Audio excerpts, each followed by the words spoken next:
आइए आज के लेक्चर में हम डिस्कस करते हैं agricultural marketing infrastructure AMI project के बारे में। तो यहाँ पे आपको बताना चाहूँगा एग्रीकल्चर मार्केटिंग इंफ्रास्ट्रक्चर ये स्कीम पहले से भी और चलते आ रहे थे। जैसे नाम में लिखा है एग्रीकल्चर मार्केटिंग इंफ्रास्ट्रक्चर। तो एक बात तो यह है, एग्रीकल्चर मार्केटिंग कहते ही जब एक पिक्चर भी आपके सामने आ जाए तो कहाँ की बात कर रहे हैं समझ में आ जाता है। यहाँ जो दिख रहा है वो है मंडी। लगभग सबके मन में आइडिया होगा, being the agriculture graduate or agriculture पर एस्पिरेंट। एग्रीकल्चर मार्केटिंग वो जगह होता है जहाँ एग्रीकल्चर प्रोड्यूस को सेल किया जाता है। और अब तो ये भी हो गया, जहाँ पे सेल किया जाता है उसे मंडी कहते हैं। और क्लियरली यदि गवर्नमेंट के नाम से क्या कहते हैं, agriculture produce market committee, APMC।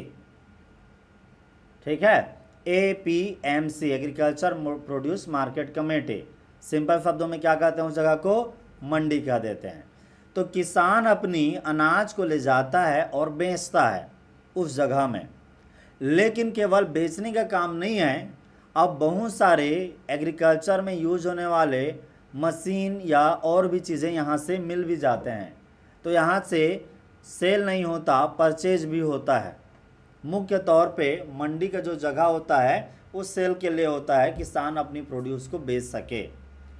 तो बेचेगा किसान वहाँ पे और ये खरीदेगा, तो खरीदेगा कब, जब इस सरकारी जो ऑर्गेनाइजेशन है एग्रीकल्चर प्रोड्यूस मार्केट कमेटी मंडी, वो खरीदने के बाद उसे रखेगा कहाँ। तो फिर बात आती है स्टोरेज का। और स्टोरेज जैसे ये जो अनाज है अभी तक आपने रिकॉर्ड देखा होगा, ऐसे रखते हैं इस तरह के, ये जो रखे हैं ना यहाँ पे रखते हैं ना, 6-6 महीना तक पड़ा रहता है।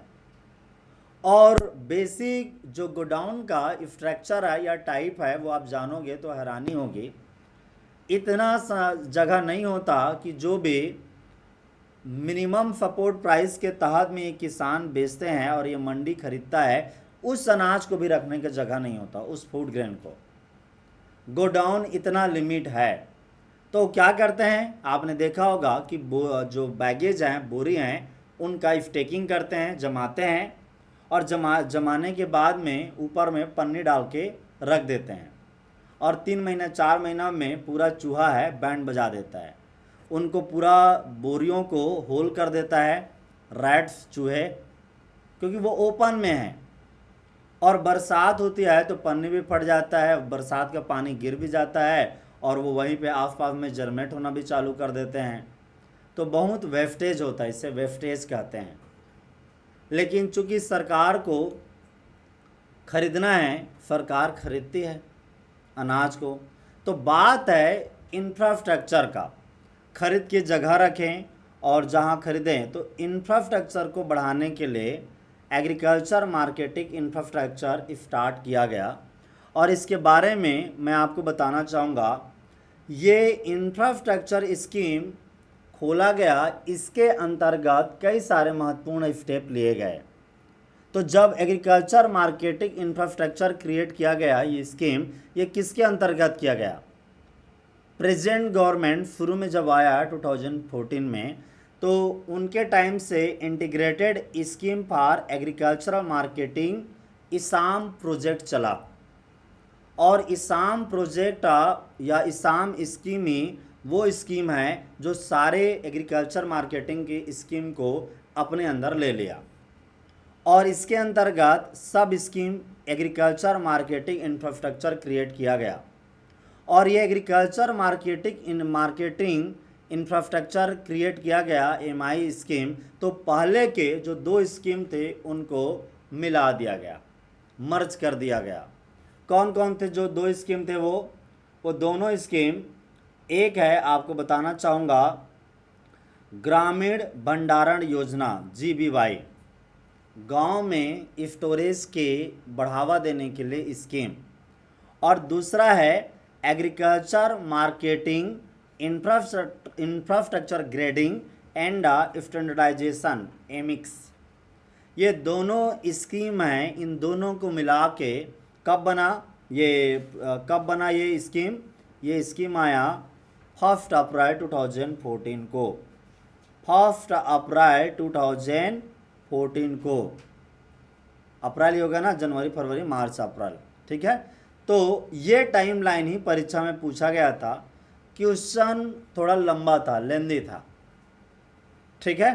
तो कंफ्यूजन हो रहा था कि एक्चुअली पूछना क्या चाहते हो टाइप का बात था। लेट अस सी कि किस तरह का क्वेश्चन फार्मुलेट हुआ था। IBPS FAO 2019 में पूछा गया था। यहाँ पे इस एग्रीकल्चर मार्केटिंग इंफ्रास्ट्रक्चर है, उसको क्रिएट करने के पीछे ऑब्जेक्टिव क्या था? To improve the agriculture marketing infrastructure in the country, focusing on the area such as storage facility. मतलब मेनली किस दिशा में इंफ्रास्ट्रक्चर क्रिएट करना था? स्टोरेज को बढ़ावा देने में, ग्रेडिंग करने में, स्टैंडर्डाइजेशन सेंटर खोलने में, तो इन पहलू पे बढ़ावा देना था। By integrating the previous scheme, this scheme was created with the aim to streamline and enhance the efficiency of agriculture marketing infrastructure. मतलब जो दो स्कीम थे उनको मिला करके ये स्कीम लाया गया ताकि थोड़ा सा बेटर हो सके एग्रीकल्चर मार्केटिंग का इंफ्रास्ट्रक्चर। सीधा चलते हैं कि इसके ऊपर में किस तरह का क्वेश्चन बना था, और ये सारा डिटेल एग्रीकल्चर करंट अफेयर में आपको देखने को मिलेगा। इसके ऊपर में क्वेश्चन था बाय मर्जिंग, क्वेश्चन देखे, by merging Gramin Bhandaran Yojana and agriculture marketing infrastructure grading and standardisation AMIGS when agriculture marketing infrastructure was established. तो अल्टीमेटली आपका कोर पॉइंट कितना है? इतना सा line, agricultural marketing infrastructure was created और इस्टेब्लिश्ड व्हेन, यही मेन है। और इधर का जो लाइन है वो क्या है? एक्स्ट्रा लाइन है, थोड़ा सा कंफ्यूज करने के लिए, थोड़ा सा एक्स्ट्रा फिट देने के लिए कि दो जो पहले स्कीम थे GBY और एमिक्स है, इन दोनों को सब्ज्यूम करके मर्ज करके AMI कब इस्टेब्लिश किया? तो अल्टीमेटली ऑप्शन में क्या है? 1/4/2014।